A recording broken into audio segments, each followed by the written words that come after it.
और कमीशन के प्रेसिडेंट की यह भारत यात्रा कोई साधारण डिप्लोमेटिक दौरा नहीं है। यह भारत यूरोपियन यूनियन रिश्तों में एक नए युग का शंखनाद है।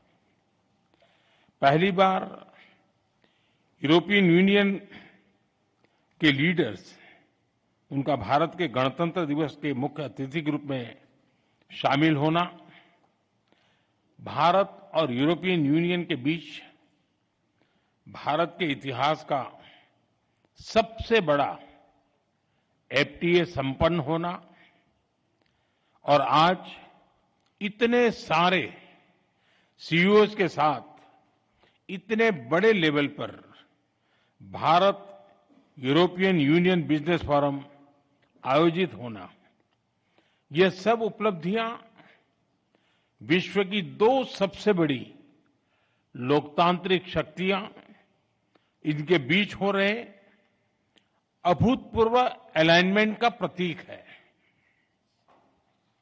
फ्रेंड्स, यह अलाइनमेंट कोई एक्सीडेंट नहीं है। मार्केट इकोनॉमीज होने के नाते हमारे साझा मूल्य हैं। वैश्विक स्थिरता के प्रति हमारी साझा प्राथमिकताएं हैं और ओपन सोसाइटीज के रूप में हमारे लोगों के बीच स्वाभाविक जुड़ाव भी है। इसी मजबूत आधार पर हम अपनी साझेदारी को नई ऊंचाई दे रहे हैं। हम इसे विश्व की सबसे प्रभावशाली साझेदारियों में से स्थापित कर रहे हैं और इसके नतीजे भी हमें साफ दिख रहे हैं। पिछले 10 वर्षों में हमारा व्यापार दोगुना होकर 180 बिलियन यूरो तक पहुंच गया है।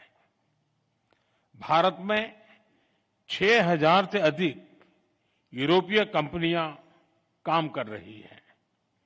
यूरोपियन यूनियन से भारत में 120 बिलियन यूरो से अधिक का निवेश है। भारत की 1500 कंपनियां यूरोपियन यूनियन में मौजूद है और वहां भारतीय निवेश लगभग 40 बिलियन यूरो तक पहुंच चुका है। आज भारत और यूरोपियन कंपनीज के बीच R&D, मैन्युफैक्चरिंग और सर्विसेज हर क्षेत्र में गहरा सहयोग है और आप जैसे बिजनेस लीडर्स इसके कर्ता भी हैं और लाभार्थी भी। फ्रेंड्स, अब समय है कि हम इस साझेदारी को whole of the society partnership बनाएं। इसी सोच के साथ हमने आज एक व्यापक एफटीए पूरा किया है। इसे भारत के लेबर इंटेंसिव उत्पादों को यूरोपियन यूनियन मार्केट में इजी एक्सेस मिलेगा। इसमें विशेष तौर पर textile, James and jewellery, auto parts और इंजीनियरिंग गुड्स शामिल हैं। फ्रूट्स, वेजिटेबल्स, प्रोसेस्ड फूड और मरीन प्रोडक्ट उसमें नए अवसर बनेंगे। इसका सीधा लाभ हमारे किसानों को, हमारे मछुआरों को मिलेगा। हमारे सर्विस सेक्टर को भी इससे फायदा होगा।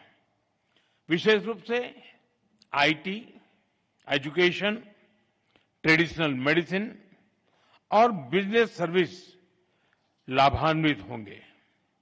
फ्रेंड्स, आज ग्लोबल बिजनेस में बड़ी उथल-पुथल है।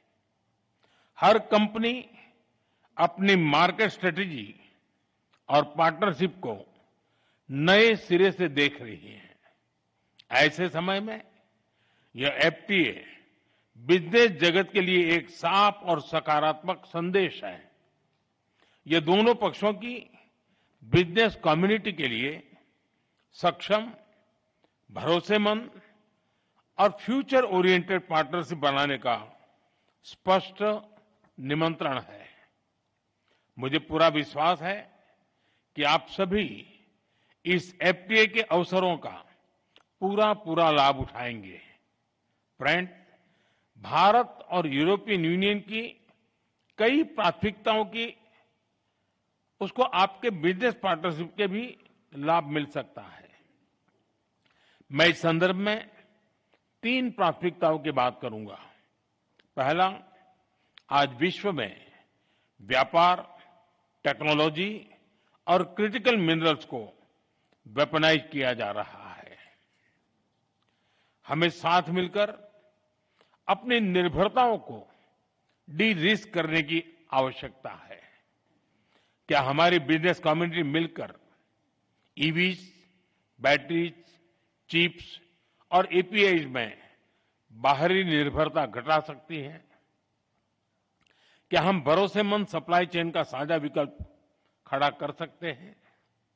दूसरा, भारत और यूरोपियन यूनियन दोनों का फोकस डिफेंस इंडस्ट्रीज और फ्रंटियर टेक्नोलॉजी पर रहा है। मेरा आपसे आग्रह है कि आप डिफेंस, स्पेस, टेलीकॉम और एआई जैसे क्षेत्रों में साझेदारी बढ़ाएं। तीसरा, एक क्लीन एंड सस्टेनेबल फ्यूचर दोनों की प्राथमिकता है।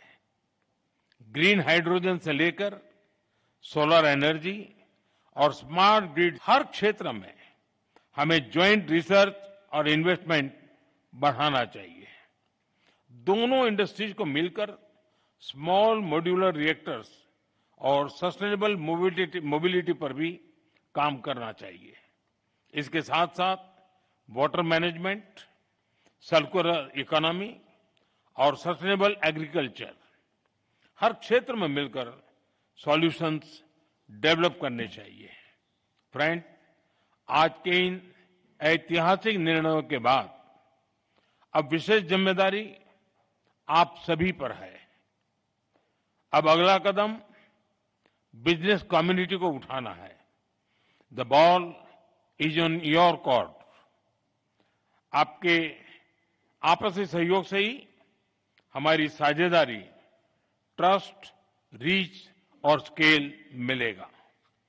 आपके प्रयासों से हम शेयर्ड प्रॉस्पेरिटी हासिल कर पाएंगे। आइए हम अपनी अपनी क्षमताएं जोड़ें और पूरी दुनिया के लिए ग्रोथ का डबल इंजन बने। बहुत बहुत धन्यवाद।